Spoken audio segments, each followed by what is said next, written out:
श्री कृष्ण कहते हैं कि जीवन में एक दोस्त कर्ण जैसा भी जरूर होना चाहिए, जो तुम्हारे गलत होते हुए भी तुम्हारे लिए युद्ध करे। होने वाले खुद ही अपने हो जाते हैं, किसी को कहकर अपना नहीं बनाया जाता। रिश्ते हमेशा एक दूसरे का ख्याल रखने के लिए बनाए जाते हैं, एक दूसरे का इस्तेमाल करने के लिए नहीं। चूम लेता हूं हर मुश्किलों को मैं अपना मानकर, जिंदगी कैसी भी आखिर है तो मेरी। जो हैरान है मेरे सब्र पर, उनसे कह दो जो आंसू जमीन पर नहीं गिरते वह दिल चीड़ जाते हैं। डर रखिए वक्त की मार से, बुरा वक्त किसी को बताकर नहीं आता। धन ना हो तो रिश्ते उंगली पर गिने जाते हैं, और धन हो तो रिश्ते डायरी में लिखे जाते हैं। जहर का भी अपना हिसाब है, मरने के लिए थोड़ा सा और जीने के लिए बहुत सारा पीना पड़ता है। डूबी है मेरी उंगलियां खुद अपने लहू में, कांच के टुकड़ों को उठाने की सजा है। ताकत की जरूरत तभी पड़ती है जब किसी का बुरा करना हो, वरना दुनिया में सब कुछ पाने के लिए प्रेम ही काफी है। श्री कृष्ण कहते हैं ओस की बूंद यदि केले के पत्ते पर गिरे तो वो कपूर बन जाती है, सीत में गिरे तो मोती, यदि विषधर के मुख में गिरे तो विष। बूंद एक है परंतु उसके प्रारब्ध भिन्न है, क्योंकि उसे आकर्षित करने वालों का व्यवहार भिन्न है। इसलिए यह आप पर निर्भर करता है, आपके भविष्य में विष चाहिए या अमृत। स्मरण रखें, हम वही बन जाते हैं जैसा हम सोचते हैं, जैसा विश्वास रखते हैं। यह आपका विश्वास ही है जो ये निर्धारित करेगा कि आपको विष मिलेगा या अमृत। इसलिए अपनी सोच को सुदृढ़ रखिए, सकारात्मक रखिए, और फल भी सकारात्मक ही आएगा। श्री कृष्ण कहते हैं अनुभव की भट्टी में जो तपते हैं वह दुनिया के बाजार में वही सिक्के चलते हैं। लोगों की निंदा किए बिना दुष्ट व्यक्ति को आनंद नहीं आता। जैसे कौवा सभी रसों का भोग करता है, परंतु गंदगी के बिना उसकी तृप्ति नहीं होती। जिंदगी एक बार मिलती है, यह बिल्कुल गलत है। सिर्फ मौत एक बार मिलती है, जिंदगी तो हर रोज मिलती है।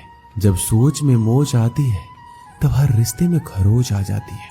समय एक ऐसी गाड़ी है जिसमें ब्रेक भी नहीं और रिवर्स गियर भी नहीं है। जिम्मेदारियों की एक खूबी होती है, यह आपको कभी बिगड़ने नहीं देती। कानून की जरूरत बुरे लोगों के लिए है, क्योंकि सभ्य लोग तो शर्म से ही मर जाते हैं। किसी की तारीफ करने के लिए जिगर चाहिए। बुराई तो बिना हुनर के भी किसी की जा सकती है। मेरी खामोशी से किसी को कोई फर्क नहीं पड़ता, और शिकायत में दो शब्द कह दूं तो वह चुप जाते हैं।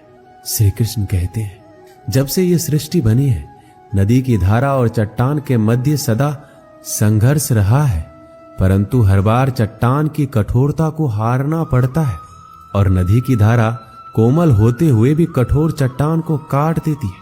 कभी सोचा है ऐसा क्यों होता है? चट्टान इतनी कठोर और जल इतना कोमल, चट्टान इतना दृढ़ लेकिन जल इतना लचीला होने पर भी सदा जल कठोर चट्टानों के माध्यम से अपना मार्ग बना ही लेती है। कारण केवल एक ही है, और वो है लगातार चलने की क्षमता। जल बढ़ता रहता है, चट्टान अडिग रहती है। इसी कारण जल चट्टान को काट कर मार्ग बना लेता है। इसीलिए लगातार चलते रहें, रोकिए मत, क्योंकि चट्टान जैसी हर समस्या को आप भी जल की तरह काट सकते हैं। श्री कृष्ण कहते हैं हम क्या करते हैं इसका महत्व कम है, किंतु हम उसे किस भाव से करते हैं इसका बहुत महत्व है। फल कुचलने का हुनर भी सीखिए। सांपों के खौफ से जंगल नहीं छोड़ा करते। उदास तो बहुत रहे मगर कभी जाहिर ना किया सब ठीक है, बस इसी शब्द ने सब संभाल लिया। अनुमान गलत हो सकता है, पर अनुभव कभी गलत नहीं होता, क्योंकि अनुमान हमारे मन की कल्पना है और अनुभव हमारे जीवन की सीख। अगर लड़ना ही है तो अपने कड़वे स्वभाव से लड़ो, जो किसी को अपना नहीं होने देता। गुस्सा बहुत चतुर होता है, अक्सर कमजोर पर ही निकलता है। धूप बहुत कड़ी है, बदन जल रहा है, कुछ तकलीफ जरूर है, पर घर चल रहा है। वक्त वो तराजू है जो बुरे वक्त में अपनों का वजन बता देता है।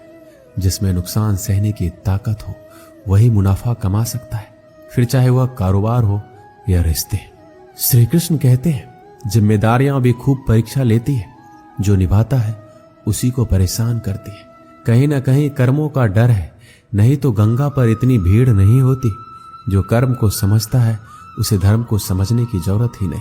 पाप शरीर नहीं करता, विचार करते हैं, और गंगा विचारों को नहीं, सिर्फ शरीर को धोती है। शब्द का महत्व तो बोलने के भाव से पता चल जाता है, वरना वेलकम तो दरवाजे के गेट पर भी लिखा होता है। मन की लिखूं तो शब्द रूठ जाते हैं, और सच लिखूं तो अपने रूठ जाते हैं। जिन पैसों में अपनी मेहनत की महक ना हो, वह पैसा सुख के साधन तो दे सकता है, लेकिन मन को शांति नहीं। बचपन कितना खूबसूरत था, तब खिलौने जिंदगी में थे, और आज जिंदगी खिलौना है। श्री कृष्ण कहते हैं, आपने किसी फल को पेड़ से अलग होते हुए देखा है? बड़ा दुख होता है जब आप अपने उद्यम से अलग होते हैं, परंतु ये दूरी भी आवश्यक है। आप फल को ही ले लीजिए, अपने जीवन दाता वृक्ष से अलग होकर ये न केवल किसी की भूख शांत करेगा, अपितु इसके भीतर के बीज से एक नए वृक्ष का सृजन भी होगा और कई फल उगेंगे। सृजन की प्रतिक्रिया में पीड़ा आवश्यक है। यदि पीड़ा नहीं होगी तो सृजन नहीं होगा। पीड़ा अपने उद्यम से दूर होने में, इस फल की भांति हम मनुष्य को भी अपने उद्यम से, अपने सगे संबंधियों से अलग होना पड़ता है, और यही अलगाव एक नए सृजन को, एक नई सृष्टि को, एक नए विकास को जन्म देता है। इसलिए ऐसे अलगाव से दुखी मत होइए, उसका स्वागत कीजिए, क्योंकि ये विकास की नींव है। श्री कृष्ण कहते हैं, गलत फहमी में जीने का मजा ही कुछ और है, वरना हकीकतें अक्सर रुला देती है। जब तक रास्ते समझ में आते हैं तब तक लौटने का वक्त हो जाता है। यही जिंदगी है। प्यार नहीं बिकता किसी के लिए, मगर इंसान बिक जाता है अपने मतलब के लिए। जब तक किसी अपने से धोखा ना मिले तब तक समझ नहीं आता कि जिंदगी क्या है। काश उस जाते हुए वक्त को रोक सकते, आपके साथ गुजरा हुआ हर समय जोड़ सकते। मुझे नफरत पसंद है, लेकिन दिखावे का अपनापन नहीं। शीशा कमजोर बहुत होता है, मगर सच दिखाने से घबराता नहीं है। श्री कृष्ण कहते हैं, अपराध वो भावना है जिसके कारण संसार में सदा दुख ही व्याप्त रहता है। हम सब अपराधियों से घृणा करते हैं, उन्हें कोसते हैं, परंतु क्या कभी विचार आया है कि कोई भी जन्म से अपराधी नहीं होता? तो ऐसा क्या कारण है कि कोई इतना बुरा बन जाता है कि वो बुराई की सीमा ही पार कर जाए? कारण है कामना।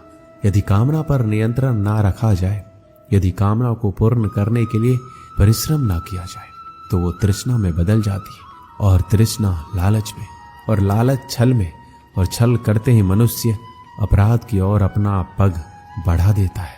इसलिए ये अत्यंत आवश्यक है कि मन की कामनाओं पर नियंत्रण रहे।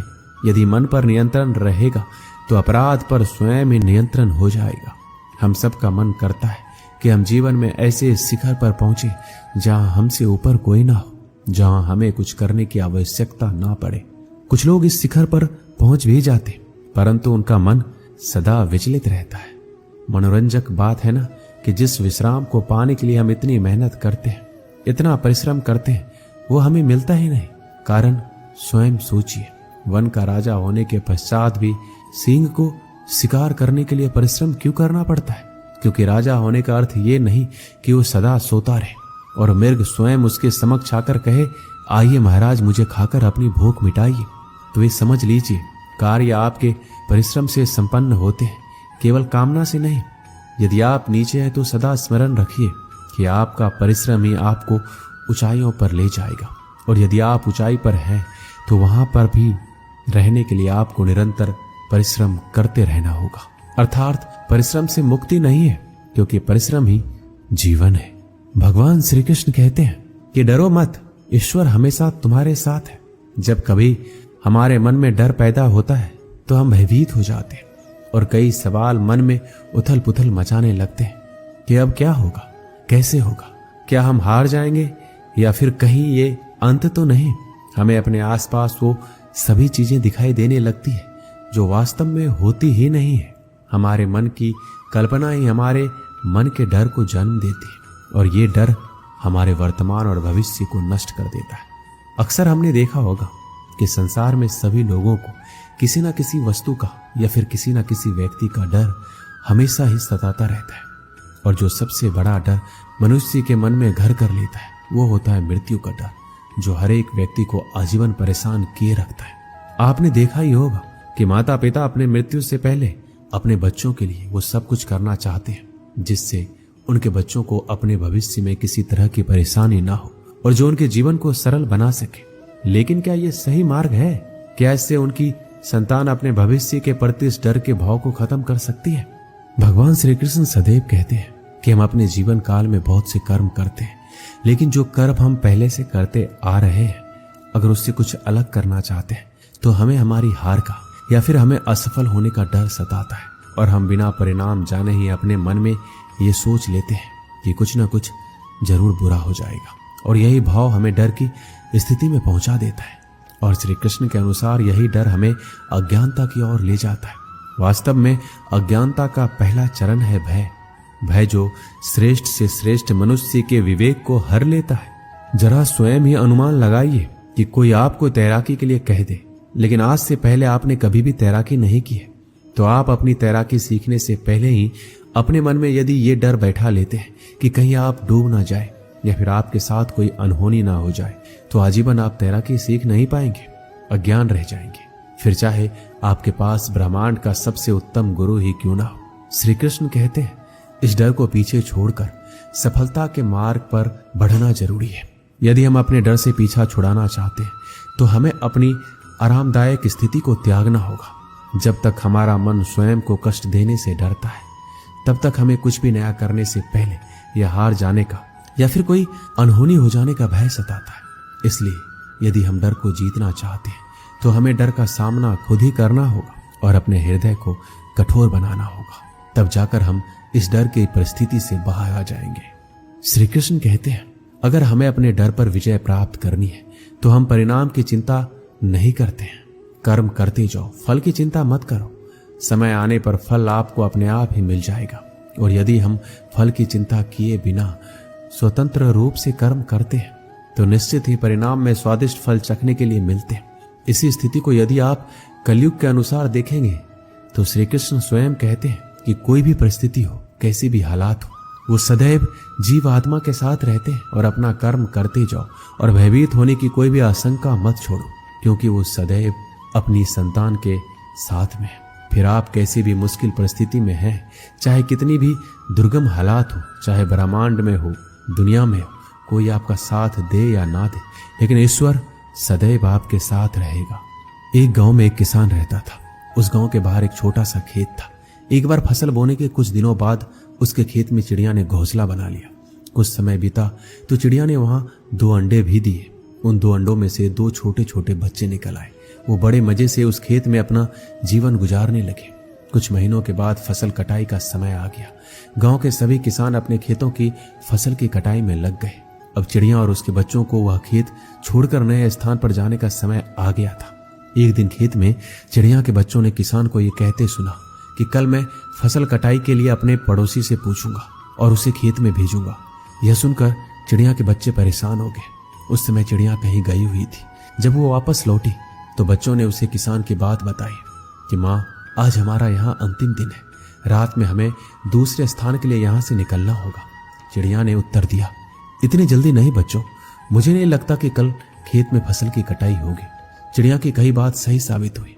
दूसरे दिन किसान का पड़ोसी खेत में नहीं आया और फसल की कटाई नहीं हो सकी। शाम को किसान खेत में आया और खेत को जैसे का तैसा देख बुदबुदाने लगा कि ये पड़ोसी तो नहीं आया। ऐसा करता हूं कल अपने किसी रिश्तेदार को भेज देता हूं। चिड़िया के बच्चों ने फिर किसान की बात सुनी और परेशान हो गए। जब चिड़िया को उन्होंने ये बात बताई तो वह बोली, तुम लोग चिंता मत करो, आज रात हमें जाने की जरूरत नहीं है। मुझे नहीं लगता कि किसान का रिश्तेदार आएगा। ठीक ऐसा ही हुआ और किसान का रिश्तेदार अगले दिन खेत नहीं पहुंचा। चिड़िया के बच्चे हैरान थे कि उनकी माँ की हर बात सही हो रही है। अगली शाम किसान जब खेत आया तो खेत की वही स्थिति देखकर बुदबुदाने लगा कि ये लोग तो कहने के बाद भी कटाई के लिए आते नहीं। कल मैं खुद आकर फसल की कटाई शुरू करूंगा। चिड़िया के बच्चों ने किसान की बात सुनी, फिर अपनी माँ को ये बात बताई। तब चिड़िया बोली कि बच्चों, अब समय आ गया है ये खेत छोड़ने का। हम आज रात ही ये खेत छोड़कर दूसरी जगह चले जाएंगे। दोनों बच्चे हैरान थे कि इस बार ऐसा क्या है जो माँ खेत छोड़ने को तैयार है। उन्होंने पूछा तो चिड़िया बोली, बच्चों, पिछली 2 बार किसान कटाई के लिए दूसरों पर निर्भर था, दूसरों को कहकर अपने काम से पल्ला झाड़ लिया था, लेकिन इस बार ऐसा नहीं है। इस बार उसने ये जिम्मेदारी अपने कंधों पर ली है, इसलिए वह अवश्य आएगा। उसी रात चिड़िया और उसके बच्चे उस खेत से उड़ गए और कहीं और चले गए। इस कहानी से हमें यही सीख मिलती है कि दूसरों की सहायता लेने में कोई बुराई नहीं है, किंतु यदि आप समय पर काम शुरू करना चाहते हैं और चाहते हैं कि वह समय पर पूरा हो जाए, तो उस काम की जिम्मेदारी स्वयं लेनी होगी। दूसरे भी मदद उसी की करते हैं जो अपनी मदद खुद करता हो। दोस्तों, इस वीडियो में बस इतना ही। मिलते हैं अगली वीडियो में। अपना ख्याल रखिएगा। जय श्री कृष्ण।